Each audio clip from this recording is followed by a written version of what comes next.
আমি ব্রেকফাস্টে কী খাই সেটা তোমরা অনেকেই অনেকবার জানতে চেয়েছো, তো আজ ভাবলাম তোমাদের সাথে সেটাই শেয়ার করি।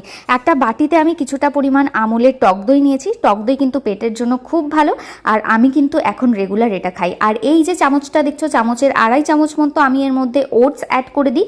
তোমরা বেশিটা পরিমাণও নিতে পারো যদি ফ্রুটস বাড়িতে না থাকে, শুধু তোমরা ওটসও খেতে পারো। আমার বাড়িতে যেহেতু ফ্রুটস থাকে, রেগুলার ফ্রুটসটা কিন্তু চেঞ্জ হতে থাকে, যেটা থাকে যখন অ্যাভেলেবেল, তার জন্য আমি ওটসটা একটু কম পরিমাণ নেই। আজকে বাড়িতে ছিল আপেল ছিল আর কিছু ড্রাগন ফ্রুটস ছিল, তো আমি আপেল এক মুঠোতে যতটা ধরে কুচানো ততটা নিয়েছিলাম, আর ড্রাগন ফ্রুটস একটা আমি কেটে এর মধ্যে নিয়ে নিয়েছিলাম।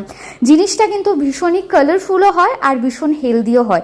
টক দই তোমরা জানো যে স্কিন ভীষণ গ্লোয়িং করে, তো এটা কিন্তু তোমরা একটা স্কিন টিপস হিসাবেও নিতে পারো। তোমরা যদি রেগুলার এটা খাও, যেমন তোমাদের পেটের সমস্যা অনেকটা ক্লিয়ার হবে, সাথে সাথে স্কিনটাও কিন্তু গ্লোয়িং হবে। তো আমার ভিডিওটা কেমন লাগলো অবশ্যই জানিও, চ্যানেলটাকে সাবস্ক্রাইব করে